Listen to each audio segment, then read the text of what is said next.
Hi, I'm Stacey with the Healing Collective. Today I wanted to talk a little bit about trauma. Trauma, as an easy definition, is just an emotional response to an exposure to distress. It's something that we all have versions of, but oftentimes our clients have a really difficult time acknowledging the need to work through and reprocess some of these traumas. I wanted to define a little bit more what different types of trauma might look like. Oftentimes, when we hear that word trauma, what we think about is what you may have heard referred to as a big T trauma event. So, something that anyone from the outside in could point to and say, yep, that was trauma, that was traumatic. So, things like combat or terrorism or natural disasters or specific events of physical, sexual, emotional violence and abuse, things that we can all agree on are traumas. What's a lot harder to acknowledge a lot of the time and to understand the need to work through are what we call little t traumas. So those are things that are an accumulation over time of smaller, less pronounced events, interactions that as they build up, they exceed the capacity to cope. They put us outside our window of tolerance. So these might be things like family rules, rigidities, family messages that were challenging or inhumane. They might be microaggressions, or even things that are just overlooked or normalized by the cultures that we grew up in, that we're told this is how we're supposed to be. These little t traumas get stored in our body just the same way that the big T events do. And over time, they do create a disruption in our emotional functioning.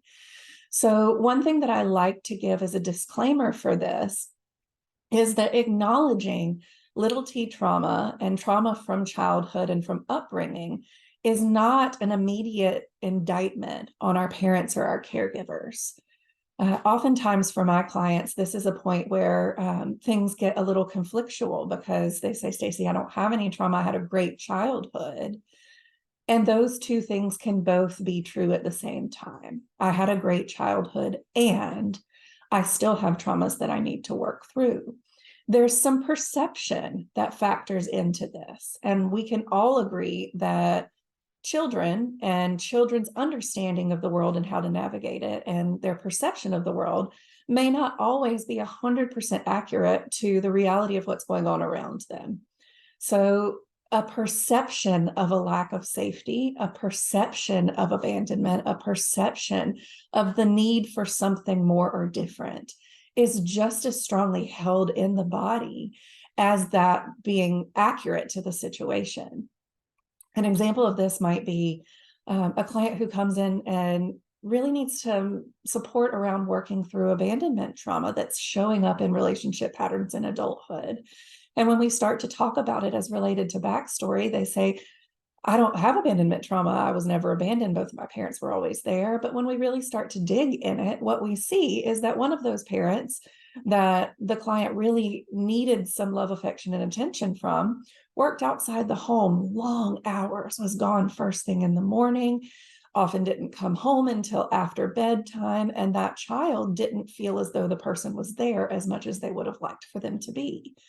This is an example of where abandonment may not have been accurate to the situation, but that inner child is still holding on to their perception of that emotional lack of support and lack of safety. And there's a need to work through it so that as adults, we get to find a different way to exist in our relationships and a different way to feel and experience in our bodies.